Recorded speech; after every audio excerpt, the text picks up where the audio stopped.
I want to say welcome to everyone who's joined us to our event covering the crisis at the Temple Mount. My name is Ariel Davidson. I am the Associate Director of the Center for the Middle East and International Law at GMU's Antonin Scalia Law School. And I will give an introduction to our speakers today, but I would like to provide you a bit of background on the event or the discussions that will be taking place. The Temple Mount, also known as Haram al-Sharif al-Aqsa Mosque in the Old City of Jerusalem, has remained a prominent flashpoint in the Israeli-Arab conflict. During the most recent Ramadan in March and April, Palestinian Arabs rioted continuously throughout the month, stockpiling rockets and fireworks at the holy site. The rioters alleged that this violence was defensive in response to Israel possibly altering the status quo of operations at the Temple Mount. But what is this quote unquote status quo? Since the Six-Day War ended in 1967, the Temple Mount has remained formally under Israeli sovereignty. However, in an effort to cool tensions in the Muslim world, Israel has permitted the day-to-day operations of the temple to be overseen by the Jerusalem Islamic Waqf, or Jordanian institution that exercises guardianship over various holy sites.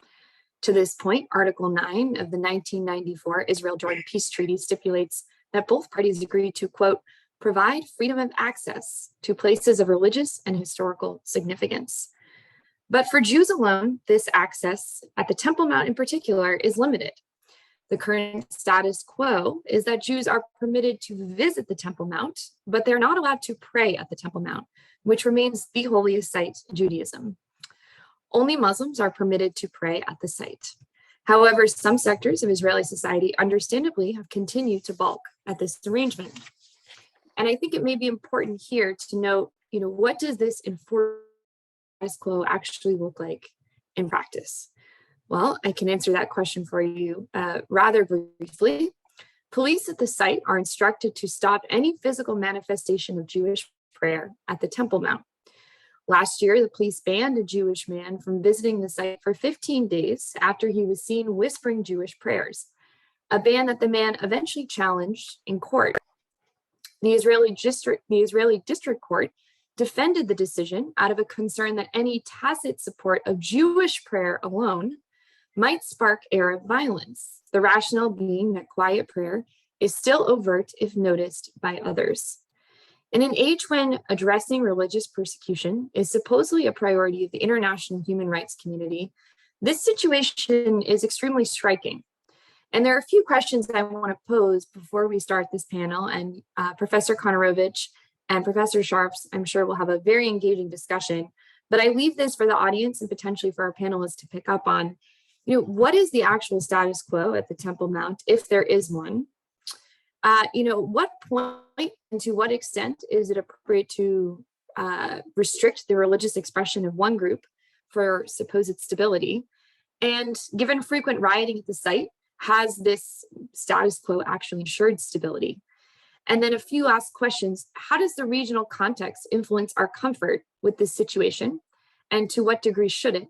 And finally, can we think of anywhere else in the world that such an arrangement exists? So I leave this to Professor Konorovich and Professor Sharps to discuss further. I'd like to give a brief introduction to both of our panelists before letting them take over the Zoom. Without further ado, I will introduce Professor Brett Sharps. He is the Rex E. Lee Chair and Professor of Law at Brigham and Young University's J. Reuben Clark Law School, and he is also the Director of the International Center for Law and Religious Studies. His teaching focuses mainly on law and religion, legal reasoning and rhetoric, philosophy of law, and legislation and regulation. And I would also like to note that he is a very prolific author in this area. He's written more than 100 articles and book chapters. He also was a co-author of a leading field-creating casebook titled Law and Religion, National, International, and Comparative Perspectives. He has also previously served as the chair of the Law and Religion section of the Association of American Law Schools and is the immediate past chair of the Law and Interpretation section of the AALS. And then finally, Professor Konorovich is one of the world's expert scholars on the Israel-Arab conflict. I believe there is a publication that is referred to him as an Israeli brain trust. He is also the director of Scalia's Law School for the Center for the Middle East and International Law, which is currently hosting this event. He's a frequent contributor to the Wall Street Journal, and his writings have also appeared in the New York Times, the New Yorker, Los Angeles Times, and he's also authored over 30 major scholarly articles and book chapters in leading law reviews and peer-reviewed journals. Prior to joining us at GMU, he was also a professor of law at Northwestern University. So I yield the floor to both of these gentlemen to speak further, and I thank you for all of your time. And Professor Sharps, we'll start with your introductory comments. All right, thank you very much. I'd like to, of course, express my gratitude to you, Ariel Davidson, and to Professor Eugene Kantorovich for this invitation to speak with the Center for Middle East and International Law on such an important and timely topic, and one that I think is in deep need of careful, thoughtful, quiet, reasoned, deliberative, constructive conversation. I'm also grateful. I want to acknowledge my research assistant, Allie King, a first-year law student who's a summer fellow with us at our center this summer, who helps me with some research for this conversation. And I really do want to treat it as a conversation. I'd like to begin with a personal note and then 3 introductory points. One about incitement and the legal standards governing incitement. The second, different propensities that we exhibit in our global life towards shared sacred spaces. And third, a preliminary observation about the right to exclude others from sacred spaces. And then I'll turn it to you, Eugene, and I'm eager for us to have a conversation and to also invite those who are listening in to participate as well. So first, the personal note. There are not many things I remember about being 10 years old, but one of my vivid memories is visiting the Dome of the Rock in Jerusalem. Even as a 10-year-old, I was very, very impressed to hear the stories that this was the place where Abraham was called by God to offer his son Isaac for a sacrifice, and the intervention at the very last minute, last second, preventing that sacrifice. But that story of the demands of obedience and just the sacrifice that Abraham had been asked to make really made an impression upon me as a 10-year-old. I also learned that this was the place where the Temple of Solomon had been built twice, and where the Messiah is expected to return. I also learned that this was a place of extreme significance to Muslims. Indeed, perhaps the third most sacred site to Muslim people. The place where Muhammad was transported into heaven. And even as a 10-year-old, I had a sense that this was sacred ground. And as a Christian, it felt important to me for ways I couldn't fully comprehend as a 10-year-old, but it was clear to me even then that this was of extreme importance to both Jewish people and to Muslim people. Now, flash forward to the controversy that is the flashpoint that we're discussing here today. 3 young Jewish men, in an act perhaps of provocation, went to the Temple Mount to pray. And this is not that unusual. There have been efforts of Jewish people to pray on the Temple Mount since the status quo agreement was in place. And Israeli courts have pretty uniformly held that the police's efforts to stop them from praying was legal under the status quo agreement that dates back to 1967.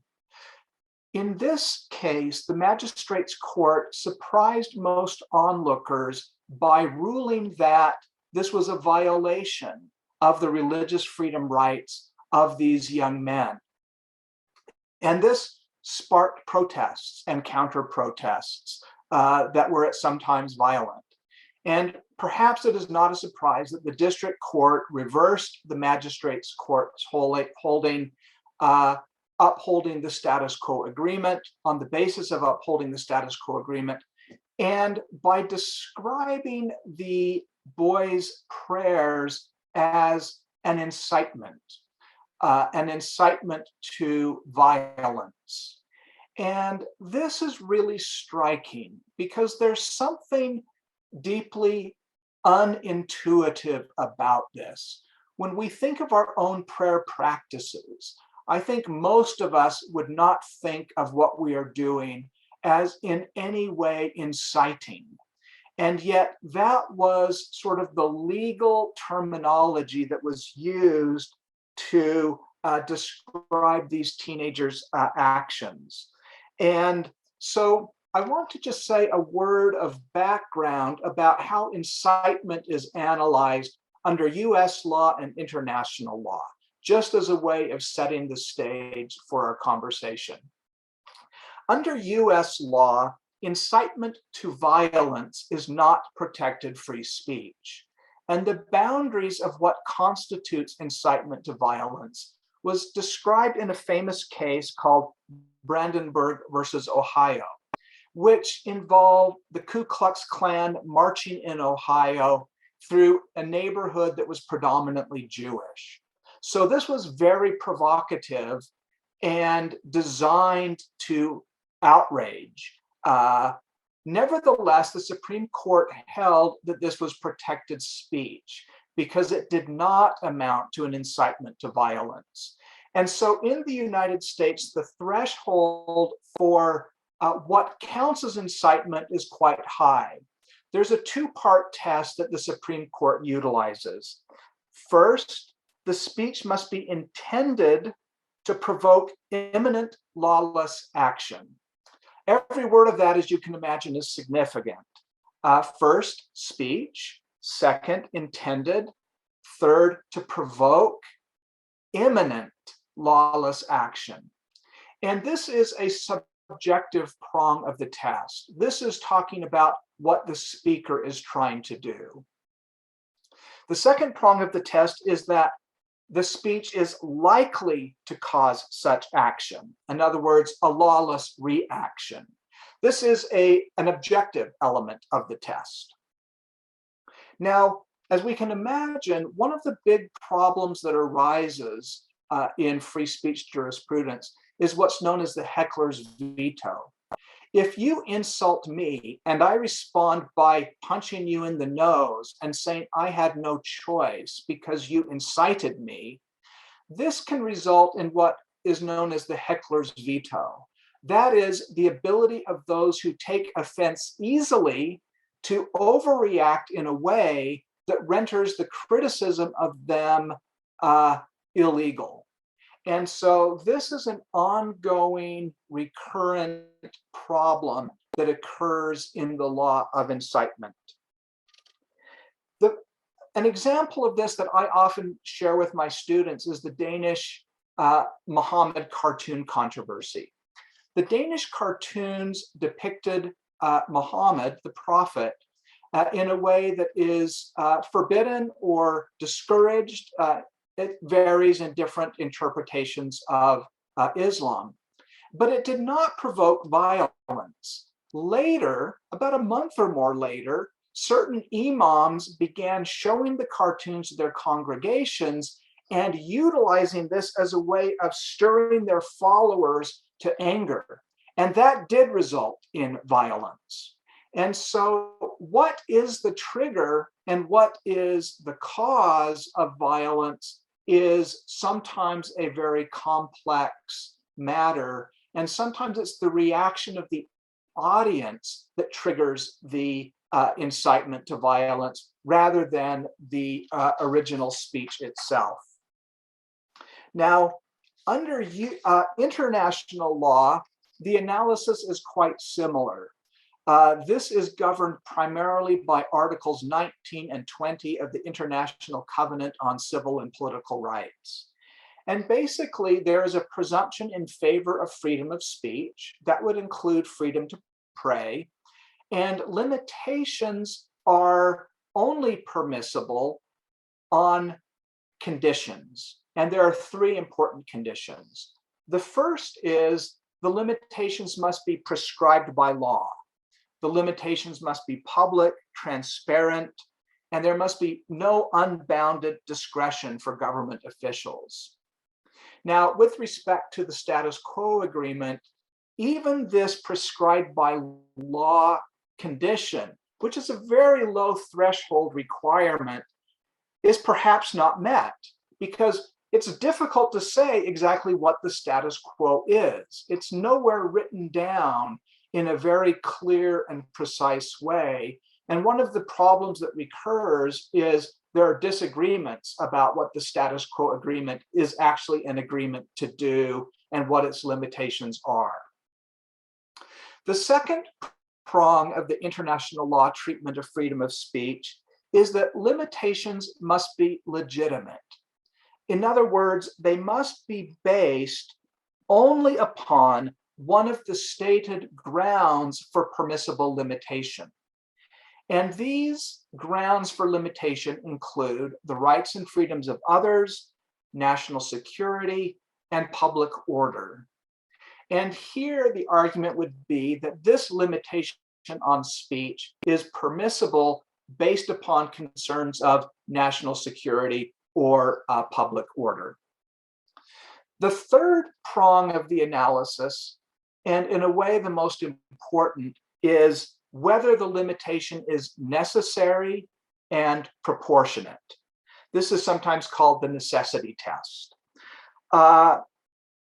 The standard of what incitement is about is also a little different under international law. It's not just incitement to violence, but also incitement to discrimination or hatred. And there's a lot of controversy about whether this is overbroad in the limitations on free speech that it permits. But I don't think it's particularly apropos to this controversy because it was really incitement to violence, which is prohibitable under both US and international law. That was the question at stake in the case. Now, one other important distinction in the jurisprudence is between what international law describes as the forum internum versus the forum externum. This is the internal forum of our thoughts, our conscience, versus the external forum of manifestations of our belief. In US law, this is echoed in the distinction between belief and action, where the Supreme Court has noted beliefs are absolutely protected, but actions are subject to limitation if there are compelling state interests and no less restrictive means of limiting that bad outcome.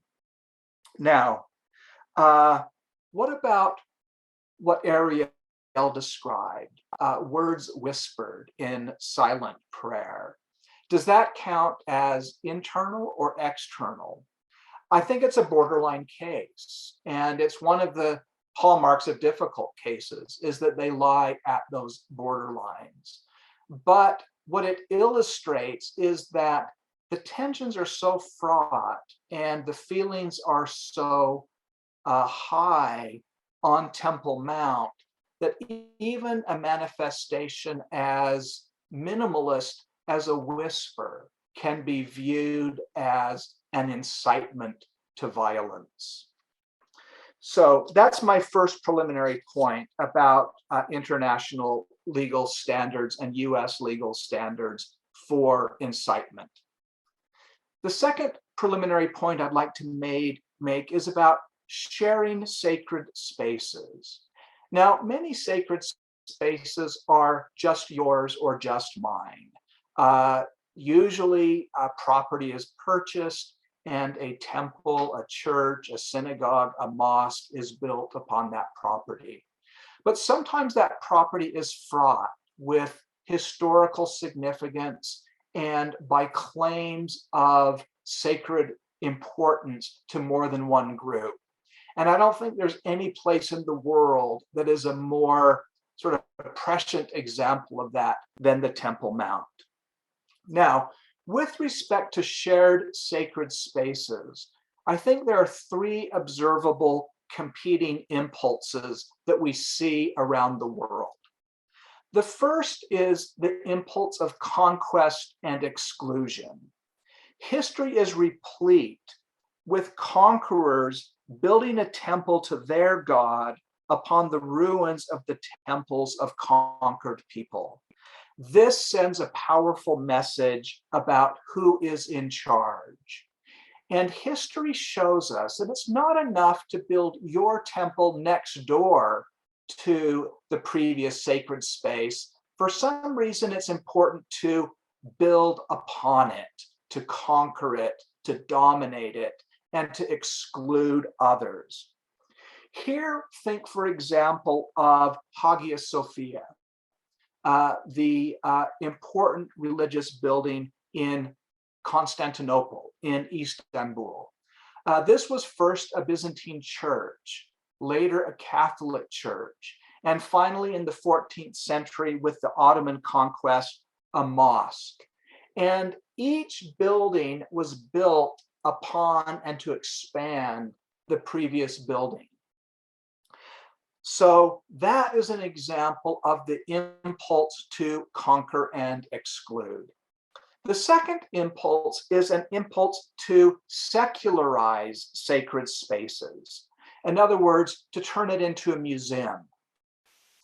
This is what Ataturk was doing when the 1928 Constitution of modern Turkey declared secularism to be the state ideology, unamendable as a constitutional provision. This resulted a few years later in 1931 with Hagia Sophia being shut down as a mosque, and in 1934 it being opened as a museum, where for most of the time since then, prayer has been prohibited, with some limited exceptions during certain periods of time.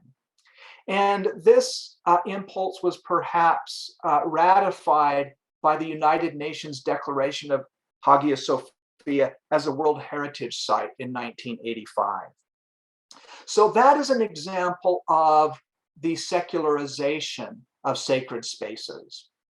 But as many of us will appreciate, that changes as well. In 2020, President Erdogan issued a presidential decree reconverting the Hagia Sophia into a mosque, an action that was met with great resistance, skepticism, and even condemnation by many religious groups around the world. And so that secularization can sometimes swing back to the impulse to dominate and exclude that I discussed first. The third impulse is an impulse to somehow find a way to share sacred spaces. And this may be the most rare of all, but perhaps the most telling example of this is also from the city of Jerusalem, and that is the Church of the Holy Sepulchre. This is the place where many Christian churches believe the crucifixion of Jesus Christ took place, as well as his entombment and his resurrection. And there are many Christian churches for whom this site is very important. And the Church of the Holy Sepulchre, for the last 1400 years, has been a subject of very delicate rules of sharing among different Christian groups. And one of the things that's interesting about that is it began as a concession by the Muslim empire to allow Christians to return to Jerusalem to worship. And the keys to the church are held by two Muslim families that can date their possession of those keys back to the 14th century.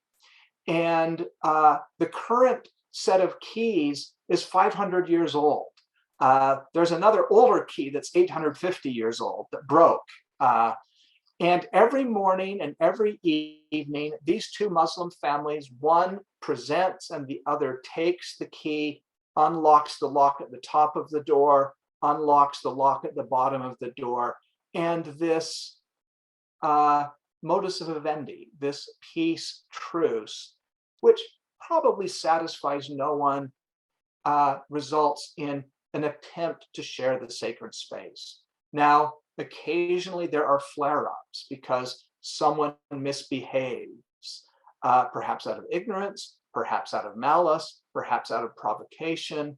But for the most part, this effort to share sacred space works. Now, the third preliminary point I want to make is about the right to exclude, because in a way, that's what's really at the heart of the Temple Mount controversy, is whether Jews and Jewish prayers can be excluded. One thing I'll note is the rules governing access to the Temple Mount are complex and uncertain. There have been times when Muslims of a certain age have been prohibited. Today, Christians are allowed, but only for a couple hours on certain days of the week. And so the limitations of access that are governed by the Waqf, the Islamic religious authority, are sometimes complex and sometimes changeable. This is one of the reasons that reference to status quo sometimes raises hackles, I think. But the right to exclude is a fundamental, straightforward right with respect to private property. Think of your own home, for example. You have the right to decide who comes in and does not, who can pray there and who cannot. And this is uncontroversial. And this is true for many religious buildings. Think of the Vatican, for example. Now, that's an extreme example because it's a state, it's a sovereign state. But the Catholic Church can decide who gets in and does not get in. It can close the doors. It can set limits on who gets to hold a public meeting or who gets access.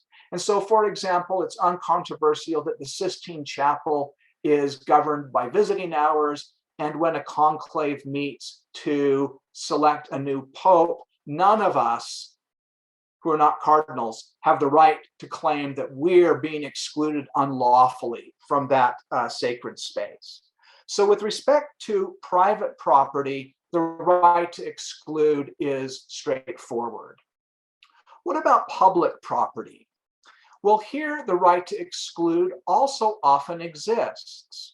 Think about access to the US Supreme Court and who gets in, who gets past the metal detectors. There are very careful rules and limitations on access to our temple of justice. Think of the US Capitol and the riots that took place that we're hearing hearings about even this week. We don't all have a right to go in and protest as we like. In the Capitol. That was unlawful activity. And so there is no blanket right to have access to even public property to do whatever we want. There is, however, the idea of a public forum, and that is public property that is opened to the public like a park. And the rules governing restrictions on speech are very different in a public forum than they are in even public buildings that are publicly owned buildings that are not a public forum. And the basic rules have to do with content-based restrictions being impermissible in a public forum and reasonable time, place, and manner restrictions being permissible.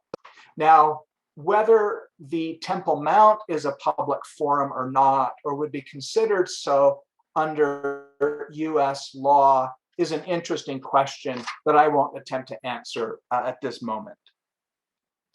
But as we think about the right to exclude in public places, several examples come to mind. One that is familiar to many of us is Mount Atmos in Greece, which is only open to men and to Orthodox Christians, with very few exceptions. And this is, for the most part, not too controversial, because it goes back to the distinction between convents and monasteries. Convents have historically excluded men, and monasteries have historically excluded women. And so even though that is a clear case of sex discrimination, it is a type of discrimination that we do not hold to be lawless, to be unlawful. Think of Mecca in Saudi Arabia, where only Muslims are allowed. That would be another example of the right to exclude from even a public place. Another recent controversy that's quite interesting is the Sabarimala temple in India, where for millennia, women of menstruating age, interpreted to be between the age of 10 and 50, have been excluded. Now, this is one of the most important temples in Hinduism, perhaps akin to Mecca for Muslims. There are something like 40 to 50 million pilgrims each year who come to this temple to pray and to worship. And yet, women, until very recently, were prohibited from praying. Now, the India Supreme Court, a couple years ago, struck down the limitation on women being allowed access to the Sabarimala temple on the basis of non-discrimination and deciding what religion the Hindu religious tradition really requires. So the Supreme Court did two things. First, they explicitly said that equality trumps religious freedom. And the second thing they said is we as a secular court can decide what real Hinduism requires with respect to exclusion or not exclusion. And this resulted in violent protests on both sides, including women who were on both sides of the issue. Other recent examples close to home for me are the Salt Lake Temple, the Temple Plaza, which I can discuss if you would like me to, Eugene. But perhaps I can just end there and open our conversation and invite you to ask questions or make any sort of statement or intervention or reaction to what I've said that you'd like. Great. Thank you for Professor Charles, and thank you for covering so many of the issues that this raises. And I want to dig into some of those issues roughly in the order that you raised them. Again, I want to kind of summarize the situation and then see where we can go. So the situation is the Temple Mount has been under Israeli control since 1967, since the Six-Day War. Previous to that, it was for 19 years under Jordanian control when Jordan conquered it during the Israel's War of Independence. And previous to that, it was part of the British mandate, and previous to that, it was under the Ottomans. So for the entire period of during which it was administered by the Muslim Waqf religious institution, and during the period of Muslim rule, Jews were not permitted by the Ottomans or by the British or by the Jordanians from worshiping there. In 1967, it came under Israeli control. And Israel issued orders instructing that Jews be given access but that they not be allowed to worship. And so that these were measures which Israel itself instituted against the Jewish population, heavily pressured, of course, by the threat of Muslim violence. So this was clearly a response or a concession to such threats of violence, rather than some preferred outcome. Now, when Israel signed a peace treaty in 1994 with Jordan, it had the following language: that Israel respects the present special role of the Hashemite kingdom of Jordan in the Muslim holy shrines of Jerusalem. And so that is the status quo to which people refer, the special role of Jordan in those Hashemite shrines. Now, it's not clear what that role is, or how extensive it is, or what the status quo in general is. Now, it's clear that in 1967 the status quo was that Jews could not pray, and that was also the status quo in 1994. Now, it's important to note that the status quo has changed in many ways since 1967 and since 1994. For example, in 1967, there was one large primary mosque at the location. Since in recent decades, 4 additional mosques have been built, thus effectively increasing the size of the mosque area of the Temple Mount Hill, which is a significant change in the status quo, but not one which anyone thought to be problematic. Perhaps on the assumption that it's impossible to completely freeze time. At the same time, Jews have continued to attempt to pray on the site, and would be periodically arrested or taken away. And in recent decades, the number of Jews making pilgrimages to the site to pray has really increased tremendously, from a couple thousand to tens of thousands. And enforcing these rules against this mass of people has become quite difficult. Nonetheless, Jordan and the Palestinian authorities have insisted that Israel continue to prevent any kind of Jewish prayer, or else. So, Professor Schopf, you first framed this, I think, very useful, as a question of incitement, because that is indeed how the magistrate court examined, how the district court examined this issue. Concluding that it would be proper to continue to ban Jewish prayer because it is insightful. Now, the cases that you looked at, if I'm not mistaken, were First Amendment cases about free speech, not about the exercise of religion. And I'm wondering, do we know of any cases where a court has held that the mere exercise of religion is incitement per se? That this is the carrying on of religious ceremonies in and of themselves, ordinary religious ceremonies, would themselves constitute incitement in the anger they would provoke in people of other faiths? I think the answer is no, but I'm not sure. I mean, the case that comes to mind is the Westboro Baptist Church, where you had a very sincere, very fervent group of Protestant Christians who would visit various events like funerals, mm-hmm. and really engage in very hateful speech that was often very targeted at gay rights, and sometimes they would go to military funerals, for example, and try to shout down what was happening at the funeral on the grounds that the US government was doing the devil's work by being respectful of gay rights. And their case went all the way to the Supreme Court, and it was analyzed under the free speech doctrines, including incitement. And the right to speech was upheld. Mm-hmm. An example close. The present case is indeed, is in a sense a stronger case for non-incitement. Yeah, that's right. In that presumably the Westboro Baptist church people did not do that, did not conduct themselves that way in their own church, right? They presumably had worship services that did not consist of, yelling at each other about gay issues.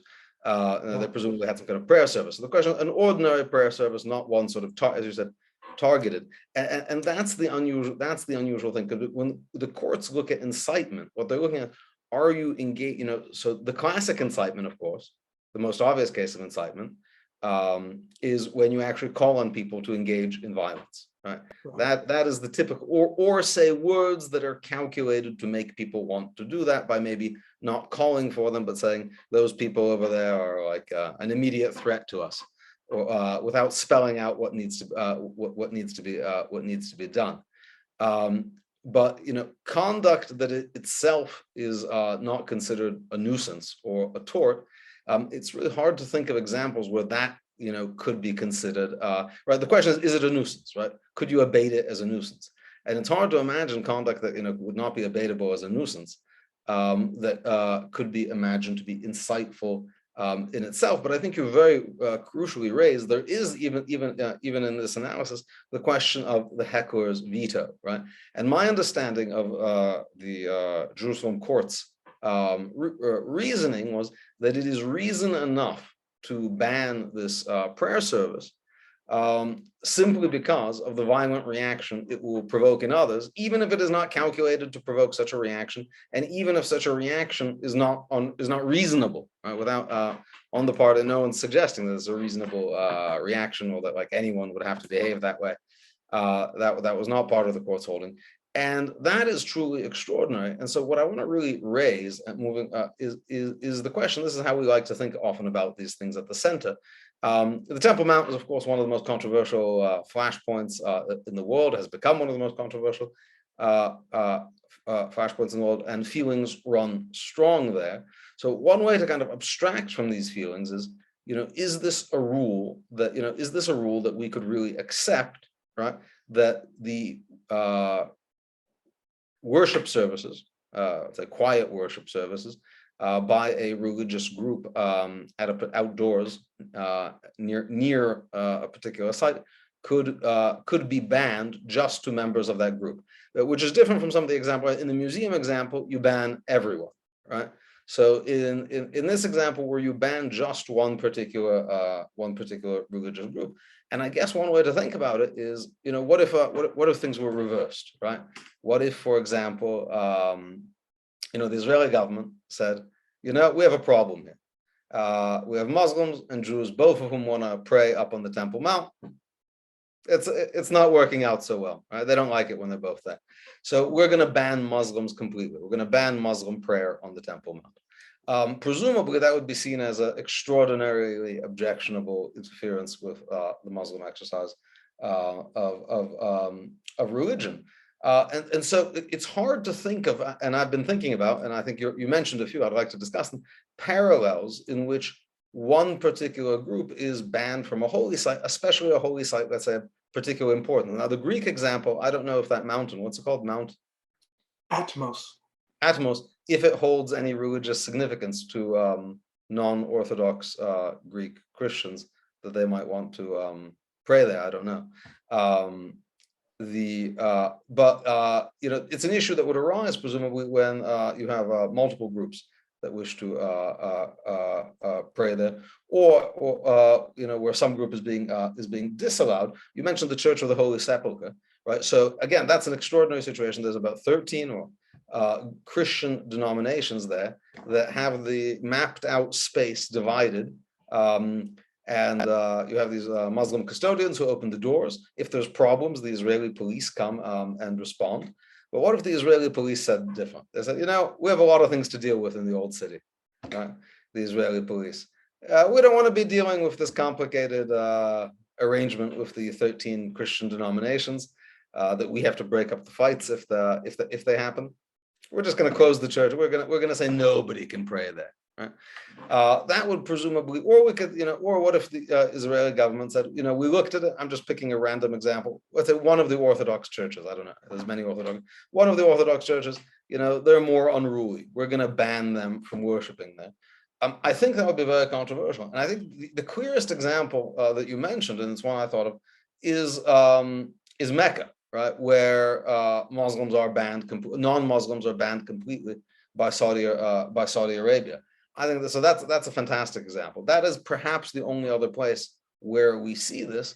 And the question is that the kind of thing that is, so that's, obviously the Kingdom of Saudi Arabia, which sees itself as the guardian of the Muslim shrines.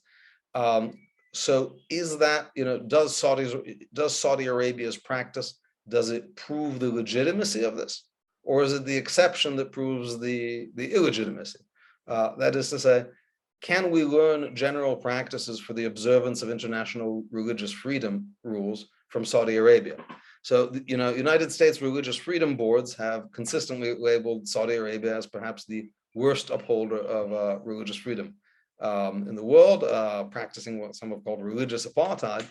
So, to the extent that this does look like what Saudi Arabia is doing, that is to say, it is in a sense the same rule. Non-Muslims are prohibited, though from a smaller radius. Couldn't you say that, like, doesn't that almost show the error of this practice, in that being put in the same category as Saudi Arabia is probably not great. Nor, by the way, is Saudi Arabia's practice non-controversial, because of course the Kingdom of Saudi Arabia prescribes to a particular strand of Sunni Islam, and there have been significant conflicts there between Sunni and Shia, and the exclusion of Shia and extraordinary violence there surrounding such exclusions. Because Saudi Arabia, obviously, they claim to speak on behalf of all Muslims. That's not a universally, that's not a Shia accepted belief as far as I understand. So can we learn? Which way can we learn from this, right? And then another question I was like, it doesn't change anything that this is of particular unique religious significance, right? The Jews' holiest site. So you can imagine a situation, right? If there's some kind of balancing test, because we talked about when we're conducting incitement analysis, you have to look, is the restriction necessary? Is it proportionate, right?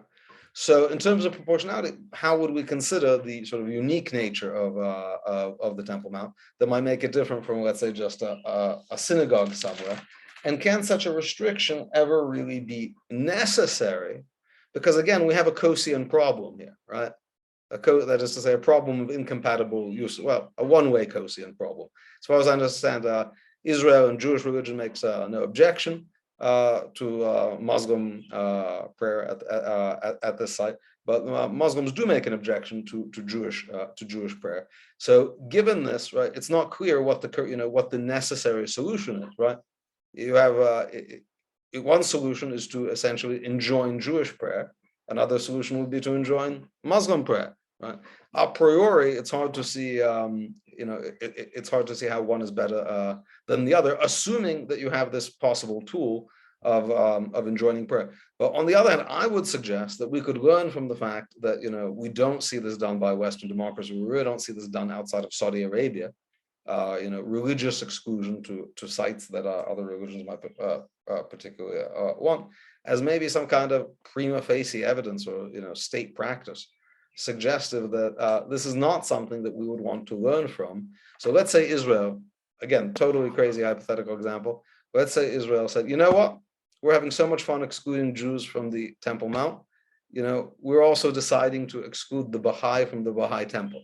Now, in Haifa contains the holiest site of the Baha'i religion, burial place of the Prophet, I believe. Evanston, interestingly, my former university, Northwestern, is their second holiest site. So, but Israel happens to host the holiest site of the Baha'i religion. Let's say they said, you know what? It's causing tension with Iran. Let's say, to make this perfect example, let's say Israel and Iran make up. Right.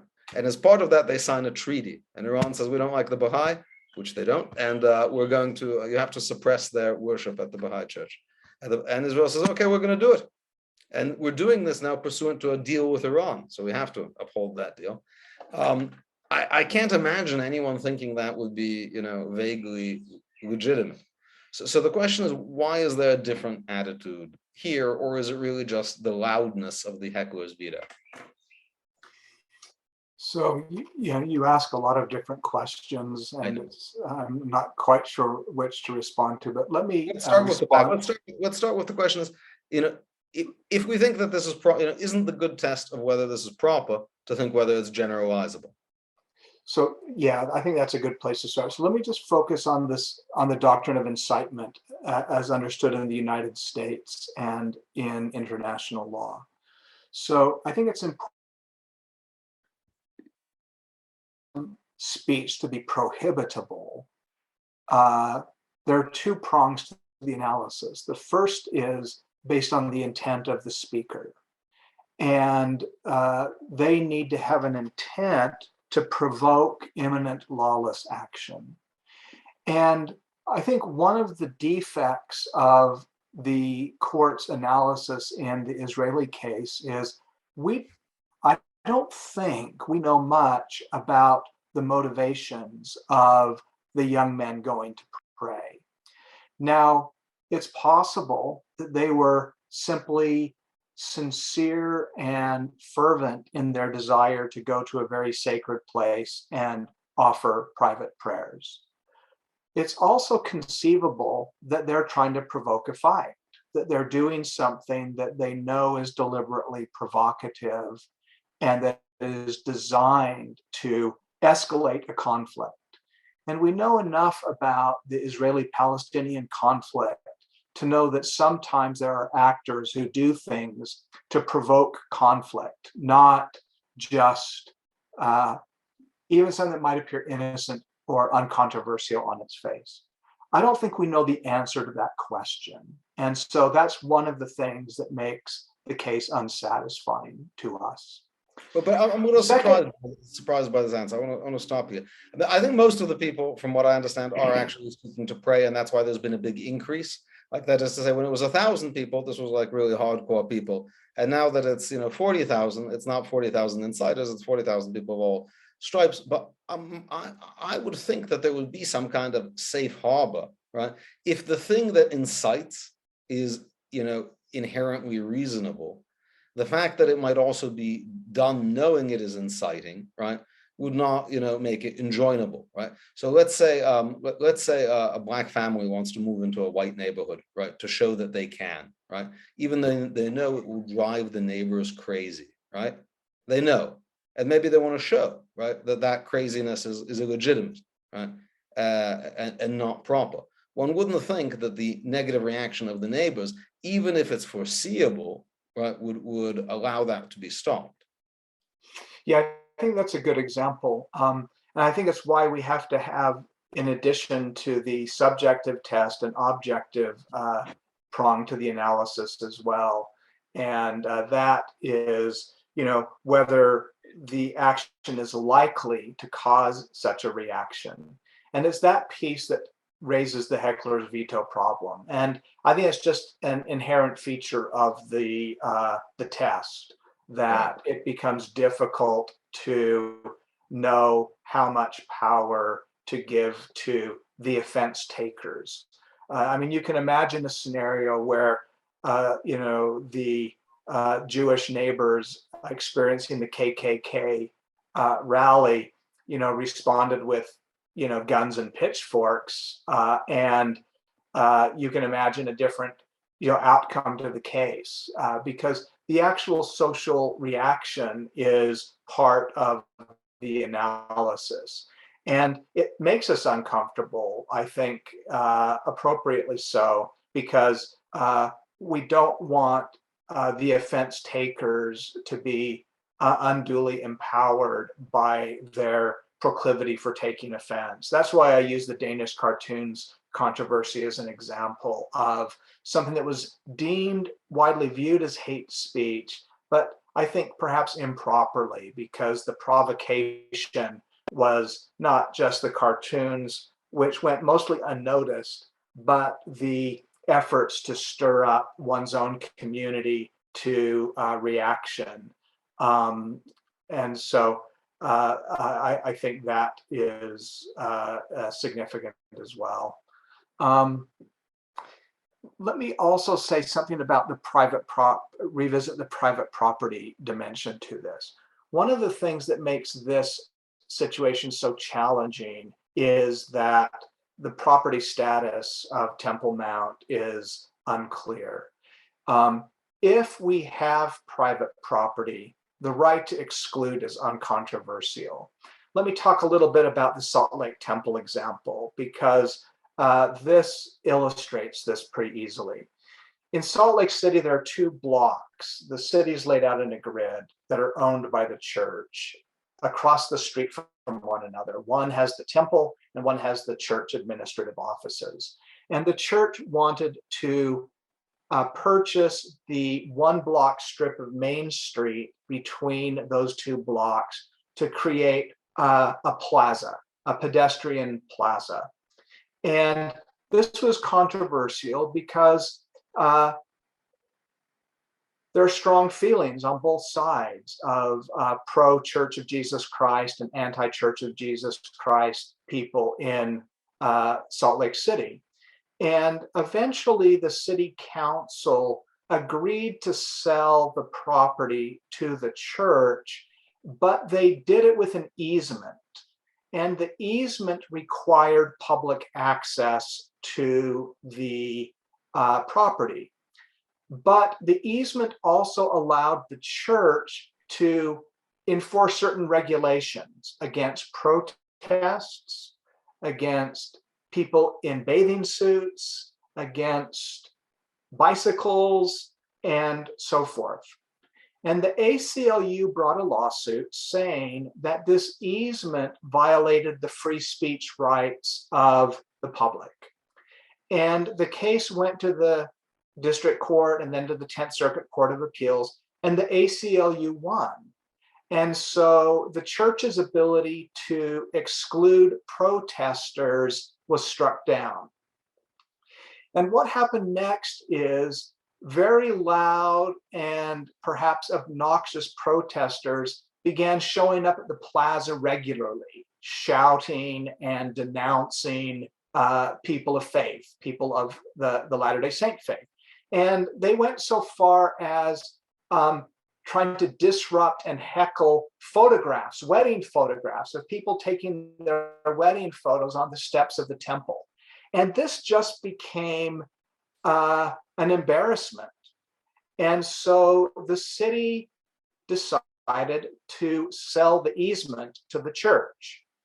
And this was, again, very controversial. And the church exchanged some property that it held elsewhere in the city. There was a community center built on that property.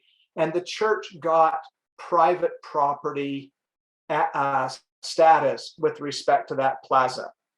And the ACLU filed suit again, saying that the sale of the property was in violation of free speech and anti-establishment because it favored a majority faith. And they eventually lost that case. And today the plaza is private property. It's currently closed for renovation because the temple is having its foundation reinforced. But the right to exclude protesters, and I think the right to exclude prayers would be upheld because it is private property. But that in between where it was sold to the church, but with a public easement, that was the really unstable solution, which resulted in disruptive actors utilizing that space for really pushing agendas of hostility towards the faith. And the reason on the Temple Mount, it isn't the mosques are private property belonging to the Waqf, but the sort of general hill that they're up, and the Jews are not praying in the mosques. No, that's not, has never been suggested or attempted. But sort of the land around them, what you'd call that has not been granted as an easement to the Waqf. Yeah, so I think this is sort of like the middle ground where you're trying to do something short of private property rights for the entire Temple Mount, and then figuring out the rules of public access can be quite difficult. In the Salt Lake City example, it proved so difficult that the solution was to render it private property, to sell it to the church, and then let the church decide the rules for access to to its own property.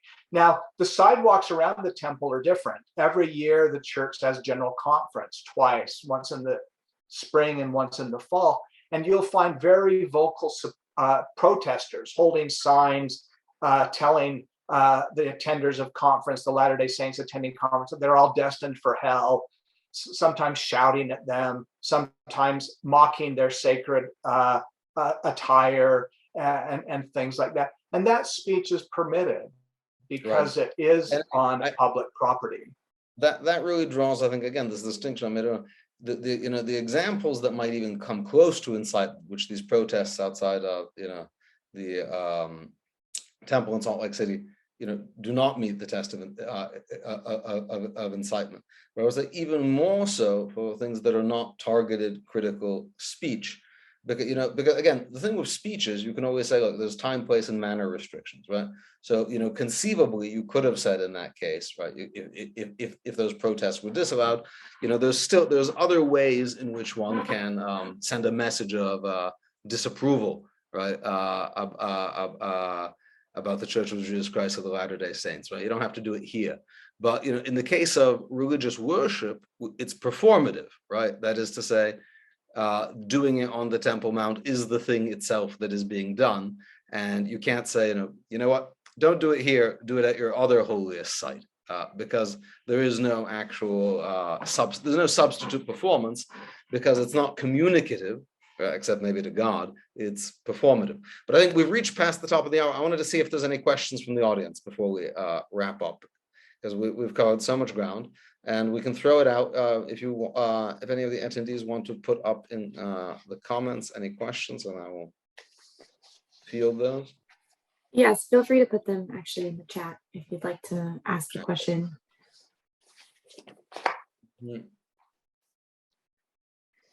Or in the Q&A, actually, better in the Q&A. There's a Q&A thing.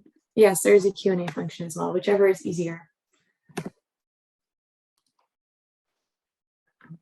Okay, I think we're actually pretty comprehensive. Professor Sharps, do you want to say any words to wrap up? Yeah, so just to conclude, I think the Temple Mount is a uniquely difficult challenge because it is so important to multiple groups. It's a little different than Mount Atmos. It's a little different than Mecca. It's a little different than the Indian temple. It's a little different than Temple Square in Salt Lake City. It's even a little different than the Holy Sepulchre Church, because that's of significance primarily to different Christian denominations. And so it's going to take an extra measure of goodwill to solve this problem. And I think the primary issue is goodwill, because as far as I view it, anti-Semitism is a very significant and growing problem globally and in the United States. Even in the United Nations, I mean, we think of the resolutions condemning human rights violations, something like 95% of them target Israel and often ignore other egregious human rights violators. And we also know that there are a lot more Muslims in the world than Jewish people. You can correct me on the numbers, but I think there's something like 1.8 billion Muslims in the world and something like 15 to 25 million Jews. And it's extraordinary to me that in a world where we have 50 countries, where more than 50% of the population is Muslim, and we have one tiny country where the majority of the population is Jewish, we can't find a way to live in peace and to find space for the Jewish people to live safely. We see the rhetoric of conquest pretty frequently. It comes vociferously out of Iran. Ahmadinejad, even the current Khamenei, the grand leader of Iran, often say things about the illegitimacy of the Jewish state and the importance of either obliterating it or pushing it into the sea. And I think it's really hard to make peace with people who don't abide your right to exist. And what we need is a change of heart, where we have a will to live peacefully together, where we decide we want to share rather than exclude. And to me, that is, what this comes down to. I was just 2 weeks ago at a interfaith dialogue conference in Doha, in Qatar. And the number of speakers who talked very flippantly about the apartheid state of Israel, or talked about Jews as strangers to that land, was extraordinary to me. And I think the global phenomenon of anti-Semitism is really at the heart of this controversy. If the world was not anti-Semitic, if there were enough Muslims who wanted to live peaceably with Jews, this problem could be solved quite easily. And so in a way, this makes me sad because I think it's mostly a proxy for anti-Semitism. And that's what underlies the entire controversy. Not long ago, I think it was about a year ago, President Biden said something that was analyzed in a New York Times editorial by Donnie Dayan, the former general consul of Israel in New York. And this is what Biden said. He said, let's get something straight here. Until the region says unequivocally they acknowledge the right of Israel to exist as an independent Jewish state, there will be no peace. And I think that is the heart of it. I think that it's difficult to make peace with an adversary who doesn't recognize your right to exist. Now, hopefully there's been some positive movement in this with the recent diplomatic recognition of certain additional Muslim majority states of the state of Israel. Perhaps we'll reach a tipping point where the powerful and perhaps numerous Muslim voices that want peace will outweigh the voices that want conflict. This is what Dayan said in his editorial. He said, in those 28 words, Biden described in a nutshell the entire Middle East peace process, past, present, and future. With that statement, the president was not setting a condition for a peace agreement or referring to a clause carefully drafted by jurists that includes this acknowledgement of the right of Israel to exist. Instead, he was articulating a principle that is too often overlooked. Achieving peace will require a sincere and genuine internalization by everyone in the region, including the Palestinian national movement, of Israel's legitimacy as a Jewish state. And that's why I think at the bottom, the Temple Mount crisis is not just a matter of good lawyering, of maybe specifying the status quo agreement in a way that meets the rule of law requirement. What's genuinely needed is for the anti-Semitism, which is so prevalent in the world, to be reduced. And for those who want to live peaceably to raise their voices against the voices of those who want to conquer, dominate, and destroy. Thank you, Professor Sharps. That's a beautiful wrap up. Yeah. Oh, Ariel, please. No, I was just going to say thank you, Professor Sharps, for a very insightful concluding statement. I really think, perhaps, in all the legalese, sometimes the larger perspective is not given its due. And I think you did that very nicely. So I do appreciate your insights tremendously and all of the thoughts that you shared with us today. This was a fascinating dialogue. We will be posting this on our website. I'll be sending a copy of it to you as well. But yeah, I can't express enough gratitude for your time today. It's been tremendous. So we thank you very much for it. And I'll also let Eugene give some concluding thoughts as well. Yeah, thank you. No, I couldn't end on a better note. And I want to really thank you, Professor Sharps, and thank you all for watching, and thank you all for watching online. Thank you. Bye. Thanks, everyone.